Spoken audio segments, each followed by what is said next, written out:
new and improved Freddy Fazbear's Pizza. I'm here to talk you through some of the things you can expect to see during your first week here and to help you get started down this new and exciting career path. Now, I want you to forget anything you may have heard about the old location. Some people still have a somewhat negative impression of the company. That old restaurant was kind of left to rot for quite a while, but I want to reassure you, Fazbear Entertainment is committed to family fun and above all, safety. They've spent a small fortune on these new animatronics. Facial recognition, advanced mobility. They even let them walk around during the day. Isn't that neat? But most importantly, they're all tied into some kind of criminal database so they can detect a predator a mile away. Heck, we should be paying them to guard you. Now that being said, no new system is without its kinks. You're only the second guard to work at that location. The first guy finished his week but complained about conditions. We switched him over to the day shift. So, hey, lucky you, right? Mainly he expressed concern that certain characters seemed to move around at night and even attempted to get into his office. Now, from what we know, that should be impossible. That restaurant should be the safest place on Earth. So while our engineers don't really have an explanation for this, the working theory is that the robots were never given a proper night mode. So when it gets quiet, they think they're in the wrong room. So then they go try to find where the people are, and in this case, that's your office. So our temporary solution is this. There's a music box over by the prize counter, and it's rigged to be wound up remotely. So just every once in a while, switch over to the prize counter video feed and wind it up for a few seconds. It doesn't seem to affect all of the animatronics, but it does affect one of them. And as for the rest of them, we have an even easier solution. You see, there may be a minor glitch in the system, something about the robot seeing you as an endoskeleton without his costume on and wanting to stuff you into the suit. So hey, we've given you an empty Freddy Fazbear head. Problem solved. You can put it on any time and leave it on for as long as you want. Eventually anything that wandered in will wander back out. Something else worth mentioning is kind of the quirky modern design of the building. You may have noticed there are no doors for you to close. But hey, you have a light, and even though your flashlight can run out of power, the building cannot. So don't worry about the place going dark. Well, I think that's it. You should be golden. Check the lights, put on the Freddy head if you need to. Keep the music box wound up. Piece of cake. Have a good night, and I'll talk to you tomorrow.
told you your first night wouldn't be a problem. You're a natural.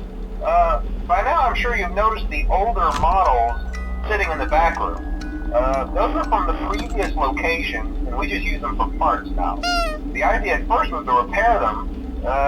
They even started retrofitting them with some of the newer technology, but they were just so ugly, you know? The smell. So the company decided to just go in a whole new direction and make them super kid-friendly. Those older ones shouldn't be able to walk around, but if they do, the whole Freddy head trick should work on them too, so whatever. I love those old characters. Did you ever see Foxy the Pirate? Oh wait, Foxy. Oh yeah, Foxy. Hey listen, that one was always a bit twitchy. I'm not sure if the Freddy head trick will work on Foxy. If for some reason he activates during the night, and you see him standing at the far end of the hall, just flash your light at him from time to time. Those older models would always get disoriented with bright lights. It would cause a system restart or something. Come to think of it, you might want to try that on any room where something undesirable might be. It might hold him in place for a few seconds. That glitch might have carried over to the newer models too. One more thing. Don't forget the music box. I'll be honest, I never liked that puppet thing. It's always thinking, and it can go anywhere. I don't think the Freddy mask will fool it, so just don't forget the music box. Anyway, I'm sure it won't be a problem. Have a good night, and I'll talk to you tomorrow.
wouldn't have any problems. Did, Foxy ever appear in the hallway? Probably not. I was just curious. Like I said, he was always my favorite. They tried to remake Foxy, you know? They thought the first one was too scary, so they redesigned him to be more kid-friendly instead of this Kids Cove. To keep the toddlers entertained, you know. But kids these days just can't keep their hands to themselves. The staff literally had to put Foxy back together at the end of every shift. Eventually they just stopped trying and left him as some kind of take apart, put back together attraction. Now he's just a mess of parts. I think the employees refer to him as just the mangle. Oh hey, before I go, I wanted to ease your mind about any rumors you might have heard lately. You know how these local stories come and go and seldom mean anything. I can personally assure you that whatever is going on out there, however tragic it may be, has nothing to do with our establishment. It's just all rumor and speculation, people trying to make a buck, you know. Our guard during the day has reported nothing unusual, and he's on watch from opening till close. Okay, well anyway, hang in there and I'll talk with you tomorrow.